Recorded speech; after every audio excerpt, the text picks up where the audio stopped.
When you spend years building trust with someone, you never imagine one casual remark tearing it all apart. But that's exactly what Claire did, the woman I once thought I would marry. It wasn't a dramatic confrontation, no shouting match, not even an obvious betrayal. Just one offhand line over dinner that demolished the foundation of everything we were supposed to be creating together. We had been engaged for 3 months. The wedding preparations were already draining, but I kept reminding myself it was all worth it because I loved her. One evening we sat across from each other, tired from the day, eating takeout while the conversation drifted toward past relationships. I always hated when her ex came up, Ryan, the ghost who seemed to hover over us even when she swore he was nothing but history. She would always assure me I was the man she had chosen, the man she wanted to build a life with. I believed her. That night though, her voice carried something different. She was laughing while telling a story from college when she let it slip. Ryan always knew how to make me feel alive. No one's ever been able to top that. The room froze. My fork stopped halfway to my mouth. She didn't even notice what she'd said, just kept eating, sipping her drink as though nothing had happened. But her words cut deeper than any fight could. Alive. No one's ever topped that. She wasn't alive with me. I was safe, dependable, the man she could count on, but not the one she couldn't forget. At first, I tried to dismiss it, telling myself maybe she hadn't meant it the way it sounded. But her words wouldn't leave me. That night I lay awake, her voice echoing like poison. If Ryan had been the measure of passion in her life, then what was I? Just the fallback option, a husband she could settle for when nothing better came along. After that, I began noticing small things. The way her eyes seemed distant when we kissed, like her mind was somewhere else. How she lingered on her phone at night, claiming she was too stressed about wedding details to sleep. Each suspicion fueled the next until I couldn't separate doubt from truth. That single slip had cracked everything open, and I started seeing fractures I'd ignored before. The following week was torment. I couldn't stop replaying that dinner in my head, her casually praising her ex for giving her something I never could. It ate at me until I began pulling back, speaking less, just watching. I told myself I wouldn't accuse her without proof. Proof that her words weren't just careless, that they meant something more. That proof came faster than I expected. One night she arrived home later than usual, saying she'd been at a bridal meeting. But she smelled faintly of cologne. Not mine. Not hers either. Something inside me snapped. I decided I wasn't going to be the fool waiting quietly in the background. If she wanted Ryan's shadow in our lives, she was going to learn what consequences felt like. The next day, while she was at work, I opened her laptop. Normally I would have felt guilty. Not anymore. Her search history spelled it all out.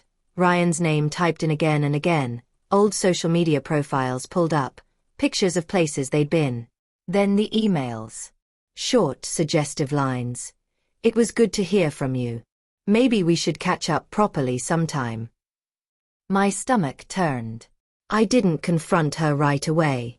Instead, I started plotting. If she was going to cross that line, I'd make sure she saw exactly where it ended. That night I acted as if nothing was wrong. Kissed her cheek. Asked about her day. Pretended to care about wedding venues. Inside, I was ice. The next afternoon I ordered flowers in her name and had them delivered to our apartment when she wasn't home. The card read, "Can't stop thinking about you." I didn't need to do anything else. When she walked in and saw them, the color drained from her face. Casually I asked, "Who sent those?" She fumbled through excuses about a mix-up, and I just nodded, pretending to believe her. Over the next few days, I dropped subtle comments, never direct, just enough to rattle her. She grew more nervous, tripping over explanations that didn't make sense. Watching her unravel was like watching someone dig their own grave, one frantic shovel at a time. Still, I waited. I wanted the final blow to fall at the exact moment it would destroy her perfect little vision of the future. That moment came a week later. She was glowing with excitement, telling me about a family dinner where she wanted to announce our wedding date. She kept describing how flawless it would be, how everyone would see us as the perfect couple. I smiled, nodded, but inside I was already picturing the collapse. That night, while she dressed in the bedroom, I placed a small envelope inside her jewelry box, the one she opened every morning without fail. Inside were printed screenshots of her messages to Ryan and the fake flower card. Then I packed a small bag and left it near the front door. At the dinner, she held my hand, radiant, whispering that everything was finally falling into place. The irony almost made me laugh. Just before dessert, she raised her glass to announce our date. That was my cue. I stood, pulled out my phone, and laid it on the table. On the screen was a slideshow of her emails, searches, and the flower delivery card. Faces turned toward her, confused, then horrified as the truth sank in. Her fork slipped from her hand. I thought everyone deserved to know, I said flatly. Claire believes her ex still gives her something I never could. Maybe ask her about that before you save the date. The silence was brutal. Her parents stared at her like she was a stranger. Friends whispered to each other. Claire sat pale and shaking, unable to explain. She reached for me, but I stepped back. I won't be part of this circus, I said evenly, grabbing my bag. The wedding's off. My RSVP is no.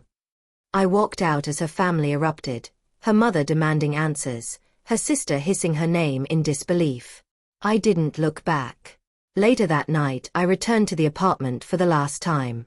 Her jewelry box was open, the envelope torn apart, evidence scattered across the floor like broken glass. Dozens of missed calls and texts lit up my phone, begging me to talk. But I ignored them. Because the truth was, the second she compared me to Ryan, we were already finished. Everything afterward was just confirmation. By the time she realized that, I was gone.